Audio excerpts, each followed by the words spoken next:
You ready? Maybe. Go. All right. Hey everybody, it's Pastor John from Crosspoint, and Good morning, Pastor Brian here from St. John's. What's up? we are here with a follow-up to this weekend's message because we love doing the same sermon series between our two churches. And based on the questions you've asked us afterwards and the things we thought about too, we want to do a follow-up from that message to dig into something that's really meaningful about this. Absolutely. Question was, why is 2020 The worst. the worst? Why? Yeah. Why is it the worst? Yeah. So we talked about lessons we've learned, Right. and then we talked about God's call to us, Jesus' call to us, to redeem, and not to purify. That's right, because that's how we mess everything up. We try to purify to fix everything, and it ends up pushing people farther away. And the story was all about Jesus talking about the wheat and the weeds that were sown in the field at the same time. The wheat and the weeds both grew up, and the servant said, should we pull the weeds out? And everybody says, yes, of course you should pull the weeds out. Do it. Get them out. But Jesus says, no, for this time, so during this life, during this present moment, we have to let the weeds and the wheat grow together. So the question that we got from other people and what we thought of too was, how do we actually live in a world where the wheat and the weeds grow together? How do we be followers of Jesus in this? How do we do it? And it all comes down to the thing that Jesus said that he wants to do, Yeah. which is redeem everything. Redeem it. So how do we redeem the things around us? How do we make a positive impact in redeeming and bringing things closer to God? So that's what we want to talk about just for a couple minutes this morning. Let's hit it. Let's do it. So we talked about like some of the lessons we've learned and how this lesson is good, but our reaction is, like we said, is to purify. Well, how do we take the next step? How do we not only resist the urge to purify, but how do we also live into this idea that Jesus wants us to redeem? All right. So lesson number 1 was peace and prosperity are not promised. And our gut reaction is, get those troublemakers out of here. Kick them out. Pull them weeds out. That's right. Pastor John, how do we walk into a life of redeeming in that moment? Well, that's the thing, where if you are in a spot where you are worried about the troublemakers destroying your peace, destroying your prosperity, to live as a kingdom-minded person, as a disciple of Jesus, somebody who follows what he does, to live in a time where that has to grow together, there are always going to be troublemakers, period. There's always going to be troublemakers. No matter what. There were troublemakers in your first grade class. There were troublemakers in your second grade class. There were troublemakers at your first job and at your last job. I am that troublemaker, actually. Sorry. So how do you deal with that? Well, the goal is not to destroy the troublemakers and purify them and get them out, like kill them like germs. The point is to help them come closer together to the people that they're causing trouble with, to reconcile those two things. And the more we can work to foster discussions between people, to foster discussions between opposing forces, between two people who they have two ideas of how peace should work, right? But they each think that the other is the troublemaker. If you can get them closer and closer together through patience, through kindness, through discussions that will help reconcile them, that's how we work as kingdom-minded people when it comes to peace and prosperity. Exactly. So when we consider reconciliation and redeeming being the same idea, right? We want to bring those troublemakers into our peace and our prosperity, make them a part of it. Yeah. And the crazy thing is that when we do that, it actually strengthens everybody and creates this awesome bond. And that grows the peace and prosperity. It makes it stronger when we resist the urge to purify. That's right. All right. Cool. Number 2. Number 2, health is not guaranteed. That's what we've learned in 2020. That's for sure. It's not. No doubt. So we, once again, pulling the weeds, get rid of the bad systems, get rid of the bad doctors, kick out the wackos. Mm-hmm. So how do we redeem this? How do we redeem it? Well, I mean, there's always going to be systems. There's always going to be doctors. But the point is not to see the problem as outside of yourself, right? We learn that we have to see that we're a part of the problem as well. It's not somebody else's system or not somebody else's thoughts that are wrong. It's, well, we're a part of it too. Yeah. So we have to, when we realize that, we try to bring these things together. We have to buy them back. We have to redeem them. So we can work towards creating a better health system. The question is, what does that look like? Yeah. Because very, very smart people, very kind people, very great followers of Jesus can disagree about how to make that happen. And that doesn't mean we terminate them. So who are the weeds? Who are the weeds? Who are they? What are we going to do? Well, instead of worrying about who the weeds are, it's not our job to pick the weeds anyway. Jesus is going to take care of that at the harvest at that time. Our job is to work right now towards bringing people back towards health as best we can. So we make the best decisions we can together, listening to others, listening to different opinions, not demonizing others, not calling them bad people or bad whatever, because that just objectifies them. Instead, we listen, we learn, we come together, we try to do the best that we possibly can. It's not going to be perfect. We can't make it perfect. Yep, we're not going to purify this. We're not going to do that. Next lesson we learned is we talked about relationships, right? We all have them, we all love them, but they're easily neglected. And one of the ways we try to purify this is that person does things that bug me. You got to get rid of those things you do that bug me. I got to get those weeds out of your character. Fix those flaws, then we'll be good. Yes. Yeah, we're almost there. I've been working on you for a couple of years now. That's slow, tedious work. I'm sorry.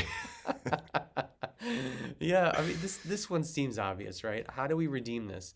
Well, when you look at your relationships, probably at the end of your life, the thing that you are going to love the most and value the most are the people that have been in your life, not the stuff that you have, not the things that you did, but it's the people. So how can you take that mindset into today? Well, that's where this redeeming part comes in. If you try to purify and fix it, you're just going to toss people away.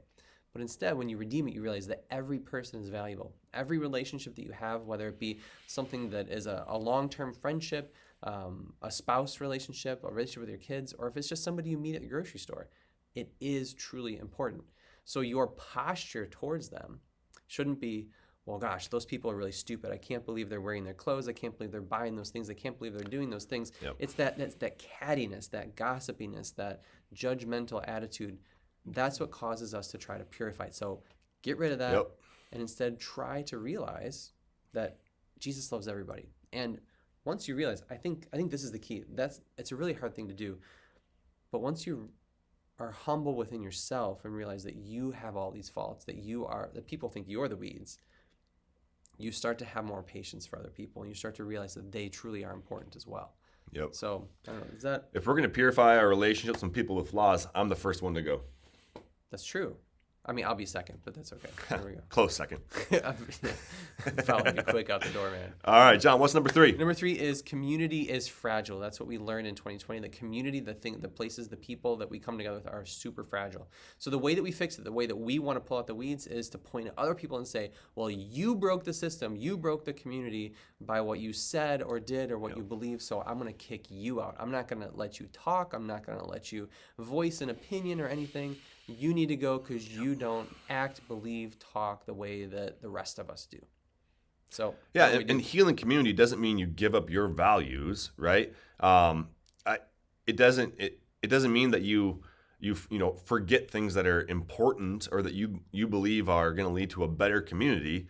It's the reconciliation that happens within communities is understanding and valuing all the viewpoints.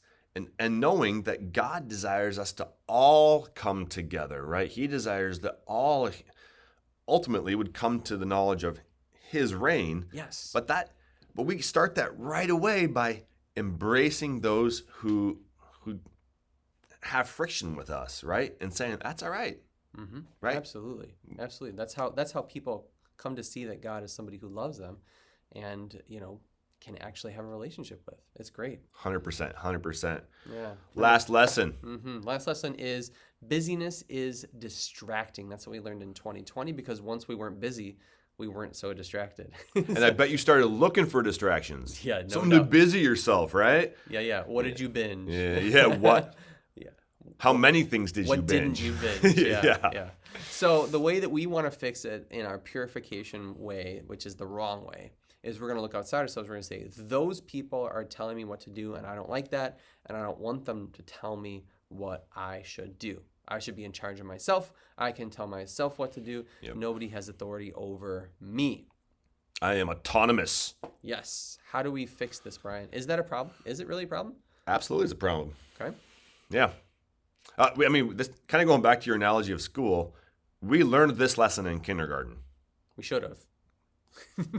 We started working on it then at least. We at least knew this was a good idea in kindergarten. Yeah. Or you couldn't just do anything that you wanted to any other student.